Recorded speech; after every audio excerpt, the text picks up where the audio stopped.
Welcome back to the 7 Deadly Sins Anime Review, episode number 21. This one I'm viewing the 67th series, Captain, and the 339th chapter of the manga, Fragment of Chaos. Yep, now I looked it up. I just looked up here in this book right here. Just like a line they said that they adapted from 238 to 240. Not the case. They did adapt fully of 238 to 239. They adapted most of chapter 240. Yes, they only got the first 12 out of 19 pages adapted. I don't know why, but they did. Mostly put for this episode, it's most the same. There's some minor visual changes here. Like, I'll get to them. Okay, basically we're continuing the brawl. We have the most 7 Deadly Sins minus Merlin, Escanor, and Meliodas. Basically, I would say 4 of the 7 Deadly Sins. Basically just Bond, King, Deanne, and Gother versus Kowser. And most of the episodes pretty much like this. Yep, episode opens up with Gother and King launching their Celestial Air at him. And it does hit and it did wound him, but it didn't completely kill him. Yeah, the guy is pretty much almost an unstoppable beast no matter what they do to him in this episode. Yep. Now, at one point in the episode, he launched an attack on Elizabeth, and it's blocked by a miniature Deanne. Now, this is actually a slight change in the manga. Now, in the manga, Deanne, when she was in her shrunken form, the whole time she was seen here in the manga, she's completely naked. In the anime, they actually bother to keep her clothes on, which is a bit unusual because that is not how, unless of course there was a slight change in like how she shrank. There's no reason why she could keep her clothes on. So whenever she's in basically her metal form, you only see her basically her face, her arms, and her legs, not her entire body like it is in the manga. That's a minor visual change they do here. And a lot of the time we see Deanne when she's in shrunken form, the whole episode, she's basically fully clothed. Unlike in the manga, she was completely naked.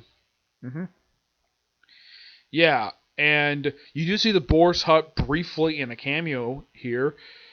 It doesn't do anything. Yeah, the Boar's Hut just here is a background shot. They don't go inside of it. Merlin is nowhere to be seen in this episode. She's probably still inside the Boar's Hut. Also, a character who does kind of do something in this episode is Bond. He does virtually almost nothing in this episode except getting basically wailed on. Mostly put it just Gother, King, Deanne, and Hawk who actually do anything in this episode.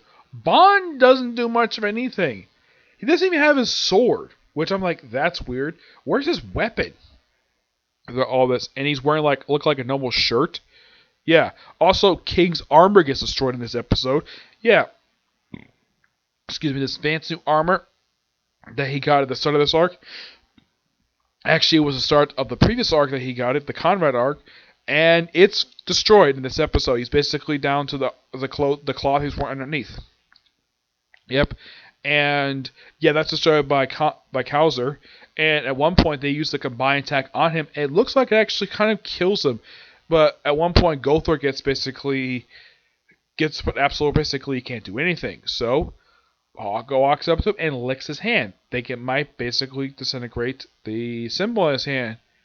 It looks like it works for a bit, and then they blast him, and then Gother just collapses because apparently the curse, because what Hawk did apparently didn't work at all. So despite the fact that they blew a hole in the man's chest, he is somehow able to get up, and also he lost his shirt while at it too.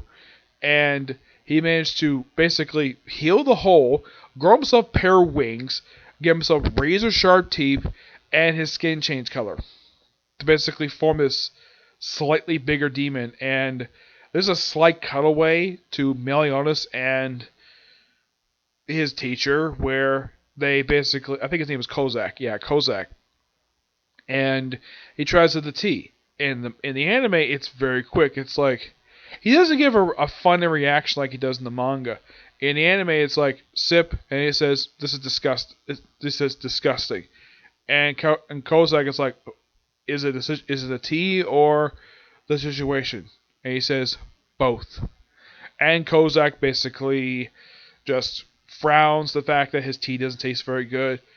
Mostly put, this scene is meant to be a distraction from all the blood fighting basically we get this episode. It's fine.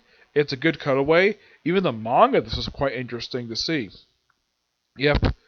This episode overall was pretty decent for what it was. The animation is fine. It's not as, let's say, hateful as, let's say, a couple of the episodes have been throughout this recent set of episodes. This episode was fine. Yeah, I would say animation wise, it wasn't, let's say, they didn't screw up here. It still presented most of the same. There's some slight visual changes, which are perfectly fine. Thank you, Studio Dean, for that. Aside from that, there's nothing really much here for these episodes. I think it was kind of a mistake for this episode to not fully adapt chapter 240. Instead, just adapting most of the chapters, especially since it has a really good ending to it. Yeah, I don't really get why the heck they did that for, but they did. Mm-hmm. Yes. Overall, this episode was just okay. Yeah. And not much to it when it comes to this episode. Not a lot of really noteworthy moments. I mean, it's just an okay episode. Mm-hmm. Yep. Now on to news chapter manga Fragment Chaos. Normally when I review these things, usually I'm reviewing like a long strip from the site website I use. This site apparently doesn't have that at all. Basically, I have to keep clicking the page over the churn. I'm not really a big fan of that because, well, it takes me a while to read this thing. Mm-hmm. First chapter has Arthur and Koth. Arthur's cat he's had since the not the Raven's Ark, it was like the Dread Village. Mm-hmm. Yep. Chapter starts off with Arthur in pain, basically losing his arm from last chapter. Elizabeth going after him and seeing some of the 7 days just standing there. It's like a monster cat bit off his arm. No way, the cat's Arthur's friend. So they're basically seeing how the cat gets bigger while eating Arthur's arm. And, well, yeah. And it turns out basically he just used Arthur all along. Just to eat him.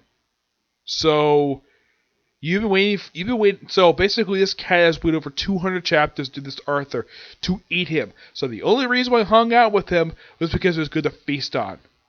That is the only reason why. So, looks like about absorbed inside the cat's mouth, and look up Merlin beats it away.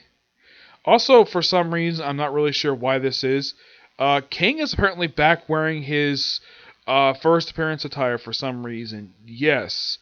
Despite the fact he's got his full wings now, there's no reason why for him to wear this outfit anymore. No, at least, but Bond is basically back wearing his classic look, which I love this look.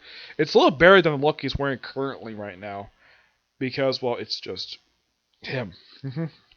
So, and they pretty much get nearly beaten. Then Arthur summons his holy sword. I think it's just Excalibur. And so basically he's like, he has no regrets at killing Kath. So basically he slices the creature in half.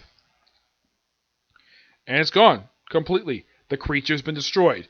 The creature's been around for over 200 chapters. Though it's not been active for almost 100. So, yeah. It's gone. Completely. My only guess is the reason why the writer brought him back because he was probably a loose end. He probably felt as though he needed to tie up here. And despite the fact, yes, he did defeat the creature, he is wounded. Mm-hmm. He's like, every time I see you guys okay? And then Merlin basically runs over to Arthur, and Elizabeth says, Merlin, we should bring Arthur to the kingdom quickly. You're a good person, sister. Thank you for treating Arthur. But now it has come to this. I can't travel you guys. I can't get you guys involved through my selfishness. Everyone, sir, captain, thank you all you done say. Merlin, we're not done talking. And then she just snaps them away. This is fine. This is the path I picked. My Lord Arthur, I shall protect you even if I lose my life. Yeah. And That's the chapter. It's something. Yeah. I mean, the best thing about this chapter is the artwork and the killing of the creature. That's simply it. The title characters don't really do anything at all. It's just mostly Arthur doing all the work. and, and like I said before, when it comes to the character of Kath, my only guess is the reason why that the writer brought this character back is because the writer felt as though he probably was leaving loose end because he probably was trying to tie up some loose ends up before he tries to end the series, and the whole thing with Arthur was probably a loose end and probably something he regretted doing, probably killing him off. Yeah, he probably regretted killing him off for some time, and he probably figured out a way to bring him back. Either he decided to bring him back now himself, or was probably one of the editors. Basically, he probably suggested he should bring back Arthur. In my opinion, I think killing Arthur was a mistake because Arthur is a great character. I love his chemistry with a lot of the characters, his comedic timing. He's just a fantastic character. And plus, he's based upon the King Arthur for King Arthur lore, though he's a teenage version of him, which is fine. Yeah. And this arc was like really short. It just kind of felt as though this whole arc basically went by really quickly. For an arc they only started with back with I think was like 330 something. I think it was. This is only 309. Yeah. Yeah. hmm Yeah. This whole chaos arc really was like really short. It only went on a few chapters. Yeah. It went on long. This officially went on for about wow. This is like 5 chapters. And I'm like, wow, this was really quick. I mean, we were getting interesting stuff with the Lady Lake stuff, which I thought was really good. But the way this chapter ended, it kind of felt as though that it is possible that this arc is officially over. But who knows? It all depends upon what the writer wants to do. And who knows what's going to happen next. Yeah, who knows? Yeah. The odd thing about the end of this chapter is there's no like list of like there's like no like this is one of a couple series I've seen like this where you have the chapter end with saying that yeah next chapter whatever number it is and they list a title for the chapter. This is the first time I've seen in a little while that did this. I think last time I saw did this was probably like chapter 300 and I think it was like 34 was the last one of this like just before the start of this arc. Yeah, actually think it was a little farther back. It's been a little while since I've seen it do this, where it doesn't have the title of the next chapter um, as the end of the chapter, because normally they do that. But this chapter, no, they didn't, which I thought that was kind of weird. Um, it's a okay chapter, but I like what the ending of the previous arc was. That was a really good ending of that particular arc. This arc mostly was good up until this chapter. I think the chaos stuff was interesting, and I think that the whole cat thing pretty much was just.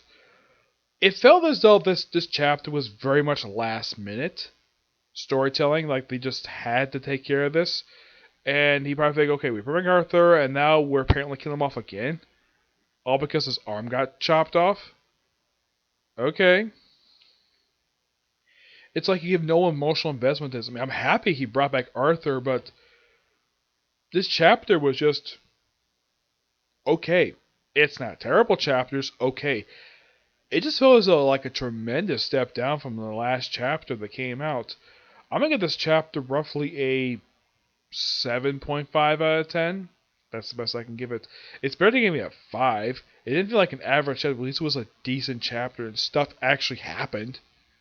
Not much.